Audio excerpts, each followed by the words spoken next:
YSR Congress party ఎప్పుడు కూడా ప్రజల పక్షాన ఉండే పార్టీ. ప్రజల గుండె చప్పుడు నుంచి ఉద్భవించిన పార్టీ ఇది. పేద ప్రజలకి మేలు జరగాలని ఏర్పాటు చేసినటువంటి పార్టీ ఇది. దివంగత మహానేత వైఎస్ రాజశేఖర్ గారు ఈ రాష్ట్రంలో ప్రతి ఒక్కరికి మేలు జరగాలని, రైతు సుఖంగా ఉండాలని, విద్యార్థులు బాగా చదువుకోవాలని, ప్రతి పేద విద్యార్థి బాగా చదువుకొని ఉన్నతమైన స్థానాలకు వెళ్ళాలని ఆ రోజు అనేక సంక్షేమ కార్యక్రమాలని జరిపించినటువంటి మహానేత రాజశేఖర్ గారు మరణం తర్వాత ఈ పేద ప్రజలకి తండ్రి చేసిన మేలును కొనసాగించాలి, వీళ్ళని ముందుకు తీసాలి, అభివృద్ధి పథకంలో నడిపించాలని మరి పార్టీ పెట్టి మరి 19లో మరి ఆయన ఎన్నికై ఈ రాష్ట్రంలో సంక్షేమ పాలన ఏ విధంగా అందించారో రాష్ట్రంలో ఉన్న ప్రతి పేదవాడికి తెలుసు.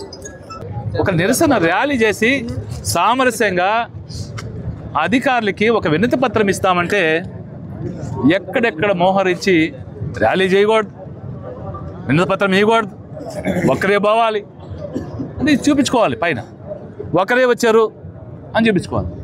ఇది ఏందో నాకు అర్థం కాని విషయం. ప్రజాస్వామ్యంలో నిరసన చెప్పే కార్యక్రమం కూడా చేసుకొని పోతుంది. చంద్రబాబు నాయుడు గారు ప్రతి మీటింగ్లో విద్యుత్ ఛార్జీలు పెంచను, ఈ ప్రభుత్వం జగన్మోహన్ రెడ్డి గారు విద్యుత్ ఛార్జీలు పెంచేస్తున్నారు, అవసరమైతే రేపు అధికారంలోకి వచ్చిన తర్వాత ఈ విద్యుత్ ఛార్జీలని తగ్గిస్తాను అన్నాడు. తగ్గించేది ఏడు వరకు ఈరోజు కరెంటు బండ్ పట్టుకుంది ఏమవుతో తెలియదు, కానీ ఆ నాణ్యత, షాక్ కొట్టే నాణ్యత ఆ పవర్లో ఉందో లేదో తెలియదు, కానీ బిల్లు పట్టుకుంటే మాత్రం ఆ షాక్ కొట్టే పరిస్థితే. ఇది ఈనాటి పరిస్థితి. నవంబర్లో 6,72,000 కోట్ల రూపాయలు భారం వేశాడు, ప్రజల మీద నెత్తిన రుద్దాడు.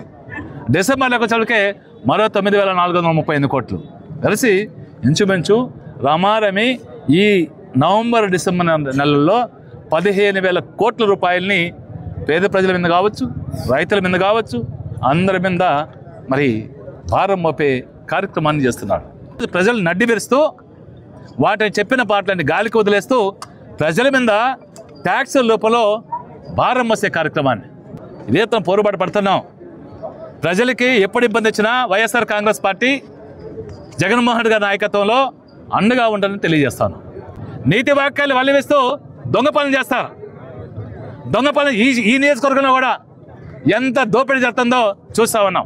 స్థానిక సూలూరుపేట ఇన్ఛార్జ్ సంజయ్ గారి నాయకత్వంలో ఇక్కడ సూలూరుపేట కాన్స్టిట్యున్సీలో ఈ ఆఫీస్ ఇక్కడ ఉందని కనుక ఇక్కడ నిరసన తెలిపి పెరిగిన విద్యుత్ ఛార్జీలను వెంటనే తగ్గించాలా, మీరు 15,480 కోట్ల రూపాయలను ఒక్కసారిగా ప్రజలపై భారం మోపుతున్నారు.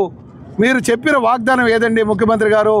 ₹1 కరెంట్ ఛార్జీ పెంచను, సూపర్ 6 అమలు చేస్తా, అన్ని డొల్ల మాటలు చెప్పి ఈరోజు పెన్షన్ అరకొరగా ఇస్తూ పూర్తిగా అన్ని పథకాలను నిర్వీర్యం చేసి ఒక్క పథకానికి కూడా బడ్జెట్లో తావు లేకుండా కరెంటుకి అయితే నేను పెంచనని చెప్పి పేద ప్రజలకు ఒట్టేసి ఓట్లు వేయించుకుని తిరిగి మొట్టికాయలు వేస్తూ పేద ప్రజలను దోచేందుకు సిద్ధమవుతున్న కూటమి సర్కార్కి ఇది మా తొలి